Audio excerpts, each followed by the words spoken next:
So something came into my mind, and I think this is something that's extremely important if you're trying to do things to become successful, right? And that is the thing in front of you seems the most precedented, meaning the thing in front of you seems the most important. This is not always true, because the thing that you're currently facing, maybe not the highest goal or the highest accomplishment or task for you to be able to accomplish what your long-term goals are. I'll put this into an example for maybe something I deal with. Let's say, for instance, I'm on site supporting a team, right? When I'm on site supporting a team, a lot of times I'm in there, right? I'm in there helping them out however I can, managing the project, whatever I need to do to help the guys out on site, right? Managing the customer, whatever it takes to make things go smoothly, both on the customer side and on the execution side, right? But I'm also there as the CEO of the company. So I tell my employees, I say, I'm here as the guy on the job, and I'm also here as the CEO of the company, right? So what does that mean? That means the guy on the job means I'm here to help out and assist and do things, but I'm still also the CEO of the company, meaning I have other tasks that I need to accomplish. That means I have to jump into customer meetings. That means I have to just focus on other things, right? And with other things that we're doing in life, with when I say we, I guess my family, Jenna, the business, all the different things, right? We have a lot of things going. We have a lot of things cooking in the kettle, they may say. You know, meaning we just have a lot of things going on. And since we have so many things going on, there's a lot of different priorities, right? A lot of things are important that we're doing. A lot of things are important that we keep them moving forward.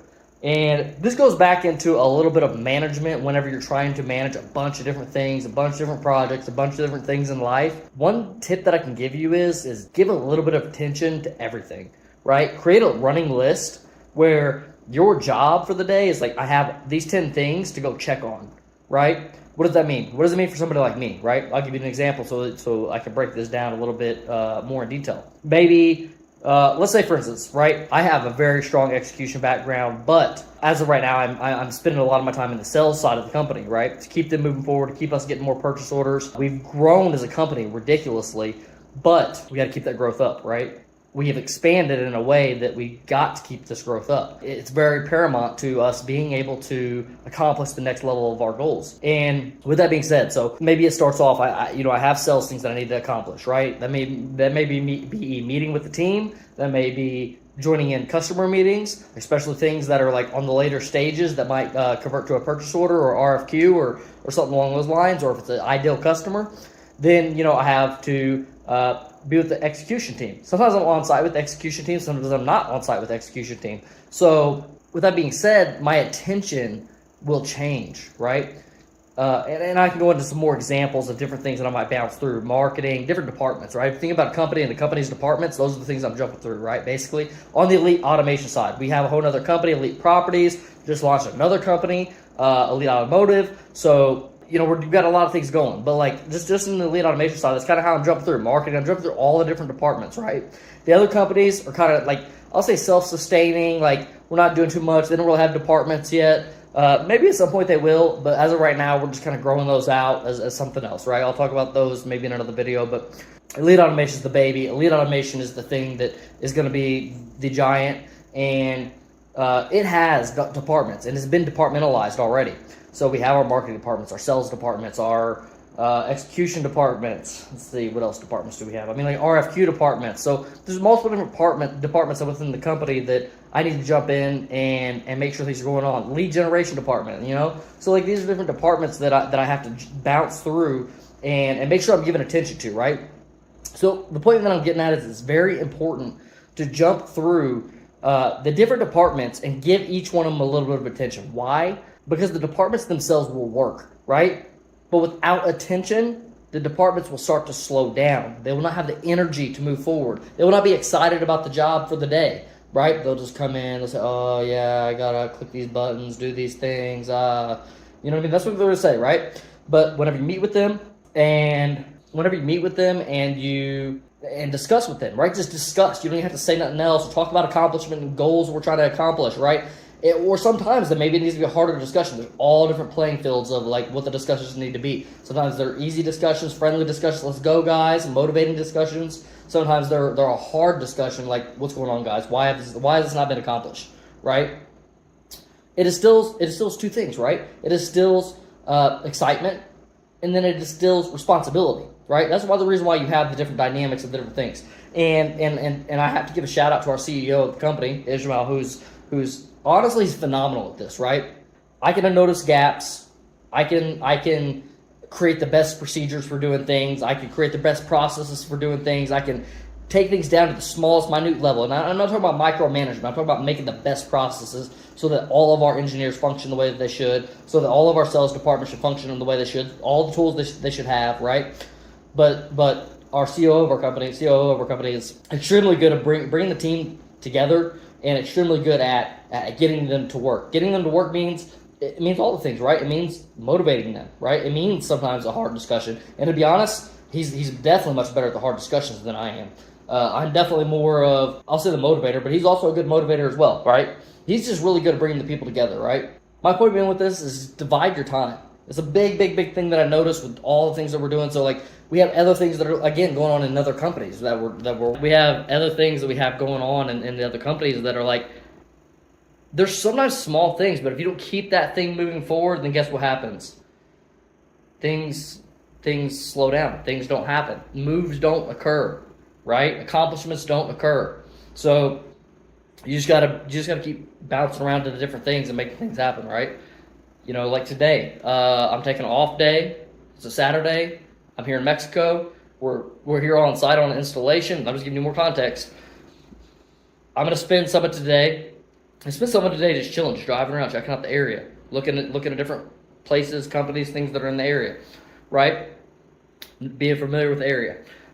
And then I'm going to spend some of this day also, I'm going to go through some of the other company things for some of the things that I don't want to say necessarily I don't have time for, but whenever it's a weekend like this, I have the time to sit. And right now, all the employees, we'll let all of them, I don't say we'll let all of them go home. There's some of them staying in another Airbnb, but we let the guys that are staying here at this Airbnb go home.